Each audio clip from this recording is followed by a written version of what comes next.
De klei-accommodage van Sportpark de Boppenslag in Verwerd is voor €150.000 renoveren en verdwaarzamen. Wie van RTV NOF kregen een rondleiding. We staan hier voor de nieuwe gerenoveerde kleedboxen. Dat is eind vorig jaar en begin dit jaar is dat gerealiseerd. Ik stel voor dat we even naar binnen gaan, want dan kunnen we het even zien en het is hier een kaartboeten. Kom maar verder. Nou, hier staan we dan in een van die kleedboxen. Wij vinden het ziet er al hartstikke netjes weer uit.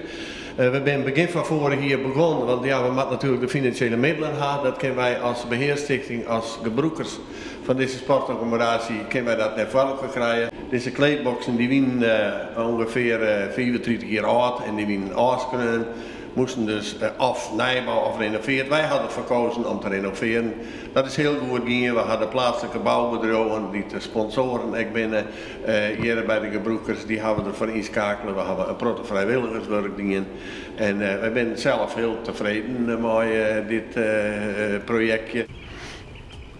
Dan gaan we nu even naar Zuid-Nemen uw technische ruimte, want er is ook een protte verduurzaming had er plaatsgevonden hier op dit sportpark.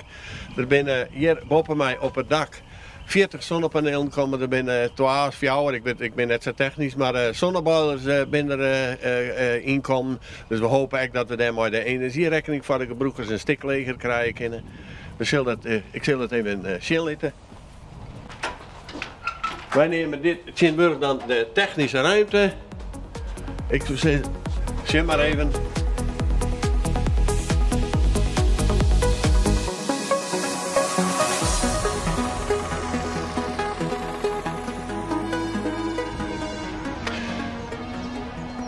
Nou, en dan is hier nog een nieuwe berging geplaatst. Dat had er moet te maken zien dat de keertsvereniging op het B-veld zat het er verderop laat hun activiteiten hier. En er is steeds meer gearwerking tussen keertsen en voetballing. Dus het keertsen dat gaat nog echt hier naar de Zuid-Nemen de A-locatie. En dus moest er een nieuwe berging komen voor de keertsmaterialen en andere dingen. We hebben hier een actieve beheersstichting, een actieve groep vrijwilligers en die hebben hier hun spullen ook opslaan.